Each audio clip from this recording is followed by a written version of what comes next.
Don't tell me what you value, show me your budget, and I'll tell you what you value. So I try to be mindful, at all times, of what a difference a small human gesture can make to people in need. What does it really cost to take a moment to look someone in the eye, to give him a hug, to let her know, I get it. You're not alone?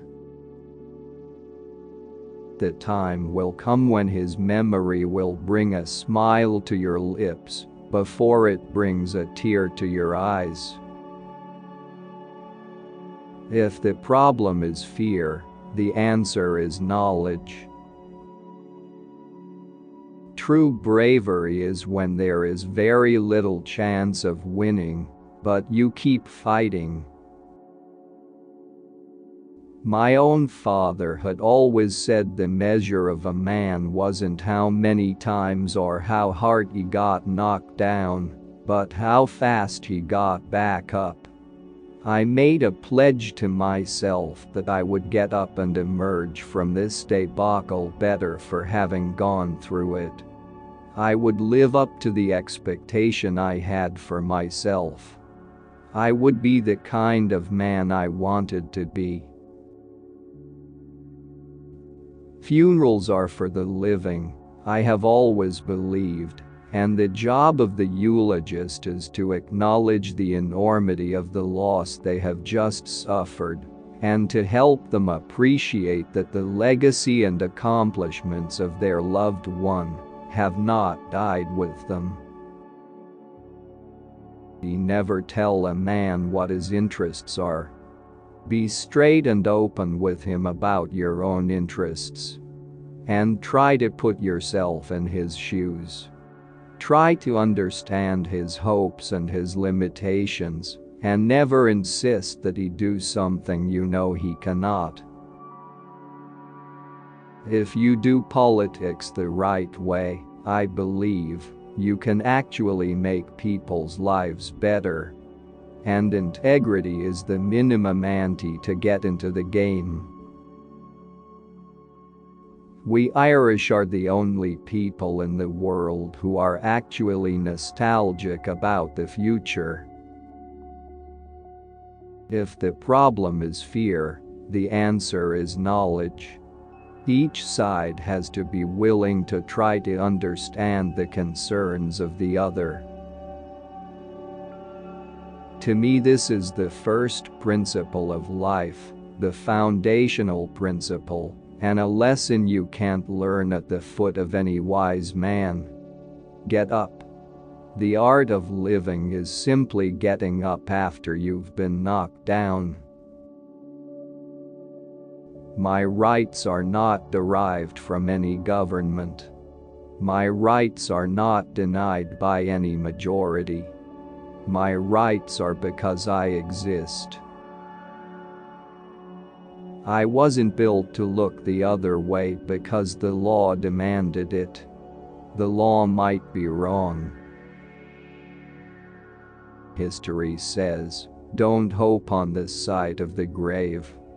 But then, once in a lifetime, the longed-for tidal wave of justice can rise up, and hope and history rhyme. This can happen again. This is happening in other parts of the world now. And you have to speak out. You can't remain silent. Silence is complicity. You should not run for president because tactically you can win. The questions you have to ask are why you're running for president and what will you do when you are president. You shouldn't run until you know the answers to those questions. There's only 3 things he mentions in a sentence: a noun, a verb, and 9/11ths. I kept trying to tell people that just because I was young didn't mean I could speak for all young people. I am absolutely comfortable with the fact that men marrying men, women marrying women, and heterosexual men and women marrying another are entitled to the same exact rights, all the civil rights, all the civil liberties. And quite frankly, I don't see much of a distinction beyond that. One of my colleagues in the Senate, Daniel Patrick Moynihan, once made this simple but profound observation about us Irish. To fail to understand that life is going to knock you down is to fail to understand the Irishness of life. Rules for happiness. Something to do, someone to love, something to hope for. Folks, I can tell you I've known 8 presidents, 3 of them intimately. The more people learn about them, Barack Obama and Hillary Clinton, and how they handle the pressure, the more their support will evaporate. A man I'm proud to call my friend. A man who will be the next president of the United States, Barack America. I got tested for AIDS. I know Barack got tested for AIDS. There's no shame in being tested for AIDS. It's an important thing. The only way I survived, the only way I got through it, was by staying busy and keeping my mind, when it can be, focused on my job. The conservatives could sneer about social engineering if they wanted, but I thought that most people believed as I did that government should embody our best hopes and lend a hand to people who were struggling. Never tell a man what his interests are. Be straight and open with him about your own interests. And try to put yourself in his shoes.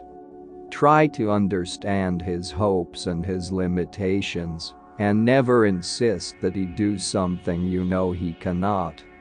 It's really just about making the effort to make a personal connection. Now, people when I say that look at me and say, "What are you talking about, Joe?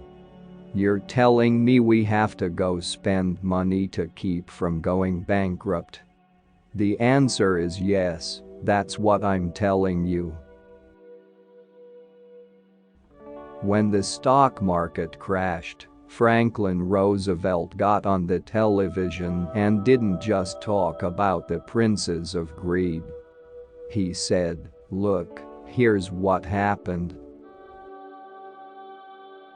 I would be honored to run with or against John McCain, because I think the country would be better off.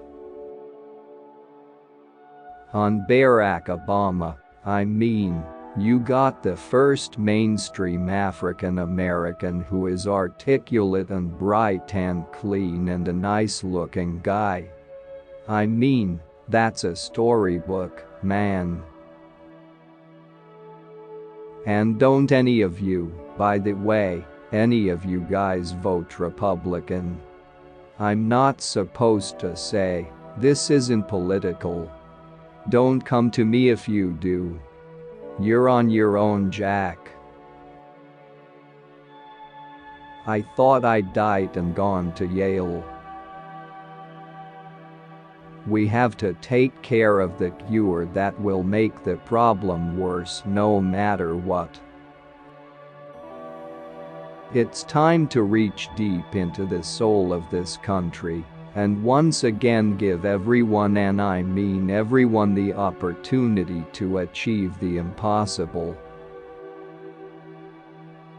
When seagull droppings landed on my head at a campaign event, I chose to read it as a sign of a coming success. I believe all politics is personal, because at bottom, politics depends on trust, and unless you can establish a personal relationship, it's awfully hard to build trust. If you can't write a good announcement speech, somebody said, you shouldn't be run. We prefer truth over facts.